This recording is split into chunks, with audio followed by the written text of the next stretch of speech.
A woman returns to her hometown to honor her late husband. While passing by the train station, she unexpectedly witnesses a scene that will stay with her for the rest of her life. An Akita dog, dirty and disheveled, stands motionless at the station's entrance. As the woman approaches, it suddenly dawns on her, this is the same dog that her husband, who passed away 10 years ago, had loved most. She can hardly believe it. Her husband has been gone for 9 years, and this dog has been here, waiting for her, all this time. No one knows how this dog has managed through the years, but now the woman truly understands how lonely it must have been, waiting here all these years. As she gently strokes its fur, worn and coarse from time, her mind drifts back to the day she first met Hachiko. It was a cold, gloomy night at a train station in America, when an Akita, who had traveled all the way from Japan, broke free from his cage. It seemed like fate had brought them together. Hungry and lost on the streets, the dog crossed paths with a music professor returning home late from work. Hey, buddy.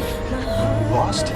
Couldn't bear the thought of it freezing out in the cold, so he kindly took it to the station's office. He figured the dog's owner would come to claim him the next day. However, the station attendant, citing work limitations, refused to take him in. I'll lock him up for the night, it's probably safer, but tomorrow morning, I'll have to send him to the shelter. Not wanting the dog to end up on the streets as a stray, the professor had no choice but to bring the dog home with him temporarily. At this point, the professor didn't plan to adopt the dog, his wife was strongly opposed to the idea of having a pet. So, the professor secretly kept the dog hidden on the first floor, hoping to find its owner the next day. Little did he know, this dog would bring much more trouble into his life than he could have ever imagined.